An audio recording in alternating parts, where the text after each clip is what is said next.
लेकिन इसीलिए ये भी कहा जाता है कि किसी को इतना मजबूर न करो कि वो एग्रेसिव हो जाए, किसी को इतना मजबूर न करो कि उसके अंदर का भेड़िया जाग। इस बयान का मतलब समझ रहे हैं। शायर मुनव्वर राणा के मुताबिक फ्रांस में जो हुआ, बेगुनाहों के जो कत्ल हुए, वो बिल्कुल ठीक है, क्योंकि वो तो अपने मजहब को बचा रहे थे। फ्रांस में जो कुछ हुआ उस पर मुनव्वर राणा का ये बयान तो विवादित है। ये खुद भी कुछ कह ले, कितना भी जायज कह ले, लेकिन इसे विवादित ही कहा जाएगा, क्योंकि मजहब नहीं सिखाता है कत्ल करना। जरा सुनिए मुनव्वर राणा का ये पूरा बयान। ये कह रहा हूँ कि देखिए, जुनून, गुस्सा, इसीलिए हमारे यहाँ इस्लाम में भी, दुनिया के हर मजहब में है कि गुस्सा हराम माना जाता है, कि गुस्सा जो है वो हराम है, कि इसी में जो जैसे जो तलाक के मामलात होते हैं, तो जरा सी बात पर आदमी मालूम है कि जिंदगी भर का साथ होता है, एक औरत को छोड़ देते हैं।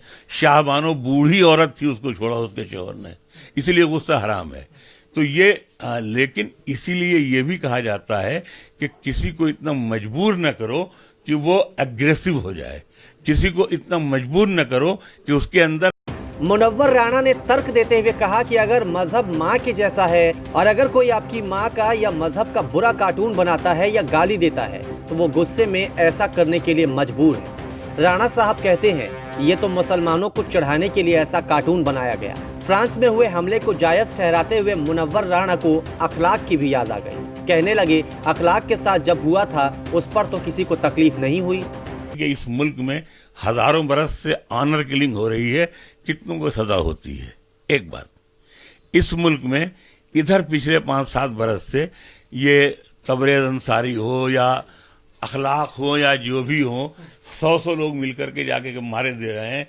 किसी के पास से गाय का गोश्त निकला या नहीं निकला, जाकर मार दिया उसको। क्या ये जायज है? इस पर कितना हंगामा हुआ। मुनव्वर राणा ने पीएम तक को नहीं छोड़ा। कहने लगे कि राफेल आना है, इसलिए पीएम भी इस पर सख्त नहीं हो पा रहे।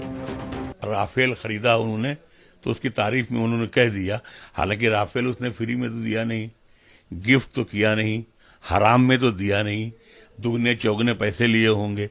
तो एक फ्रांस को खुश करने के लिए, एक फ्रांस की सपोर्ट हासिल करने के लिए आप 56 मुल्कों को आप अगर नाराज करें या उनको दुख हो कि नहीं मोदी साहब को ऐसा नहीं करना चाहिए, उनको कम से कम ये कहना चाहिए यहाँ ये गलत हुआ।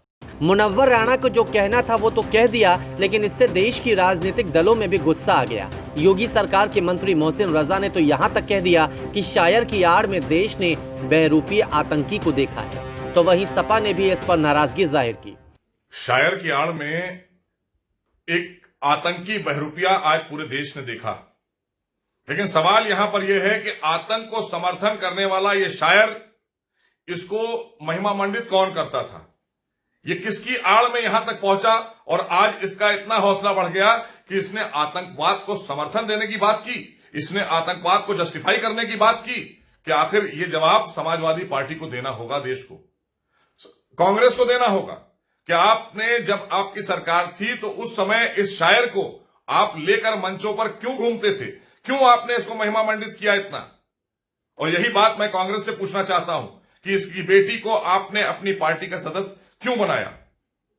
इसलिए कि ये आतंकी समर्थक हैं, आपका वोट बैंक है, देश को आप झोंकना चाहते हैं आतंक की आग में। ये जवाब देना होगा इस बहरूपिये के लिए आपको। और ये तो बहरूपिया निकला, आज पूरे देश ने देखा, लेकिन इसको संरक्षण किसने दिया, ये भी पूरा देश पूछ रहा है।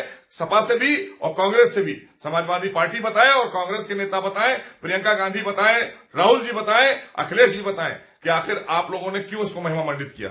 भारतवर्ष में हर पटल से फ्रांस में हुई घटना की निंदा ही हुई है और हम भारतवासी फ्रांस के साथ, उनके नागरिकों के साथ खड़े हैं। आतंकवाद एक ऐसी समस्या है जिसे अंतर्राष्ट्रीय पटल से दूर करना बहुत आवश्यक है। विकास हो, शांतिपूर्ण व्यवस्था हो, सुरक्षा हो, हर नागरिक प्रसन्न रहे, यही हर राष्ट्र की एक मंजिल होती है जिसको हम तय करना चाहते हैं। कोई भी व्यक्ति अगर ऐसी घटनाओं को किसी भी कारण से और किसी भी बहाने से डिफेंड करता है तो वो कहीं ना कहीं आतंकवाद को बढ़ावा दे रहा है, वो कहीं ना कहीं अपने स्टेटमेंट से ऐसी घटनाओं को जस्टिफाई कर रहा है। कोई भी धर्म हो, हिंदू, मुस्लिम, सिख, ईसाई, कोई भी खून खराबा नहीं सिखाता, लेकिन शायर की तो बातें ही अलग है। इन्हें तो सब जायज लगता है। न्यूज़ तक ब्यूरो।